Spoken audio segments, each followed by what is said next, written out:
سب تمہارا کرم ہے آقا کی بات اب تک بنی ہوئی ہے۔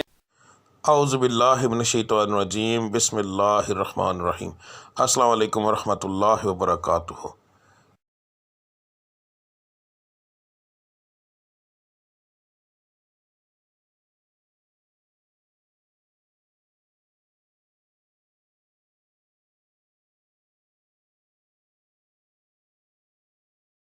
آج کا دن کیسا رہے گا یہ بتانے کے بجائے میں آپ لوگوں کو یہ کیوں نہ بتاؤں کہ کس پڑھائی سے اللہ تعالیٰ کے وہ کون سا بابرکت نام ہے جس کو پڑھنے سے آپ کا آج کا دن بہترین رہے گا۔ بات کو غور سے سن لیجئے، سمجھ لیجئے۔ ہر سٹار کی جیسے پڑھائی مختلف ہوتی ہے، اسی طرح مہینے کے حساب سے، اسی طرح دن کے حساب سے بھی علیحدہ علیحدہ ہوتی ہے۔ تو میں آپ کو جس طریقے سے بتا رہا ہوں اس کا مقصد یہ ہے کہ آپ جو آپ کے آج کے سٹار کی پڑھائی ہے وہ کریں گے تو اس کا نتیجہ آپ کو فوری طور پر ملے گا۔ یعنی کہ اس کا یہ پڑھائی تو ایک دن آپ نے کرنی ہے مگر اس کا نتیجہ فوری طور پر ملتا ہے۔ دوسرا، اللہ تعالیٰ کی ذات کو روزانہ اپنے حساب سے یاد کرنا، بار بار علیحدہ علیحدہ ناموں سے یاد کرنا، تو وہ ایک بڑا بابرکت چیز ہے، بڑا بابرکت کام ہے۔ تو اللہ کی ذات ان ناموں کے حساب سے آپ کو بہت زیادہ آپ پر کرم کرتی ہے۔ تو ہر سٹار کے مطابق آپ کی پڑھائی کیا ہے وہ آپ کو آگے جا کے ویڈیو میں پتہ چل جائے گا۔ پڑھنے کا طریقہ بتانے لگا ہوں۔ اس کے اندر دو طرح کی پڑھائی ہے۔ ایک پڑھائی آپ نے فجر کی نماز کے بعد کرنی ہے۔ اگر ایک مثال ہے، میں نے یہ بتایا ہے کہ یا اللہ آپ نے پڑھنا ہے تو صرف میں نے اتنا لکھا ہے یا اللہ، اس کے آگے تعداد نہیں لکھی کیونکہ یہ دونوں پڑھائیاں لا تعداد ہوں گی۔ ان کو پڑھنے کے لیے ایک تو آپ کو یاد رکھیے کہ باوضو ہونے کی ضرورت نہیں، اللہ کو کسی بھی حالت میں آپ یاد کر سکتے ہیں۔ تو آپ نے پڑھائی فجر کے بعد کرنی ہے، تسبیح عادتاً پکڑنی ہے تو پکڑ لیں ورنہ کوئی خاص ضرورت نہیں۔ تو رب العزت کی ذات کو لا تعداد یاد کرو تاکہ وہ آپ کو لا تعداد رزق عطا فرمائے، لا تعداد خوشیاں عطا فرمائے، آپ کے ستارے کو عروج ملے، آپ کی بندشیں ٹوٹیں۔ تو صبح کی پڑھائی کرنا بہت زیادہ ضروری ہوتا ہے ان چیزوں کے لیے، اور فجر کی نماز کے بغیر یہ چیزیں ممکن ہی نہیں ہیں۔ تو آپ نے فجر کی دونوں پڑھائیاں دیکھ لینی ہیں۔ فجر کے وقت آپ نے کون سی پڑھائی کرنی ہے وہ بھی دیکھ لیں۔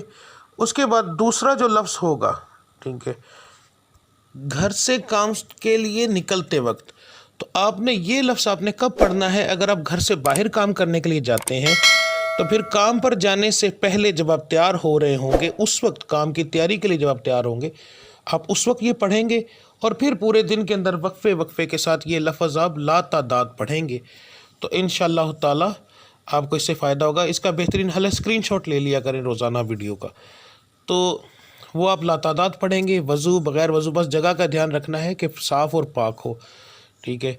تو اس کے بعد جو لوگ گھر کے اندر بیٹھ کر کام کرتے ہیں ان کے لیے کوئی پابندی نہیں ہے، وہ اس وقت سے ہی پڑھنا شروع کر دیں گے نماز سے فارغ ہونے کے بعد، چاہے وہ رات کو کام کرتے ہیں جیسے آن لائن کا کام کرنے والے، کوئی ایسا کام کرتے ہیں جو گھر کے اندر فیکٹری یا کوئی ایسا، تو انہوں نے گھر سے باہر نہیں جانا، تو اس لیے وہ لوگ جو ہیں وہ پڑھائی شروع کریں گے فجر کے بعد، دعا کرنے کے بعد جب اٹھ جائیں گے تو اس کے بعد وہ چلتے پھرتے یہ پڑھتے رہیں گے۔ دن کے اندر 1 بار پڑھیں، 10 بار پڑھیں، 20 بار پڑھیں، جتنا پڑھیں گے۔ لا تعداد کا مقصد یہ ہوتا ہے کہ جتنا پڑھتے جائیں گے اتنا اللہ کی ذات کرم کرتی جائے گی، ٹھیک ہے۔ تو اب آپ کی پڑھائی آپ دیکھ لیں۔ ملتے ہیں اگلی ویڈیو میں، تب تک کے لیے مجھے اجازت دیجیے۔ اللہ آپ سب کا حامی و ناصر۔ السلام علیکم ورحمۃ اللہ وبرکاتہ۔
سب تمہارا کرم ہے آقا، کہ بات اب تک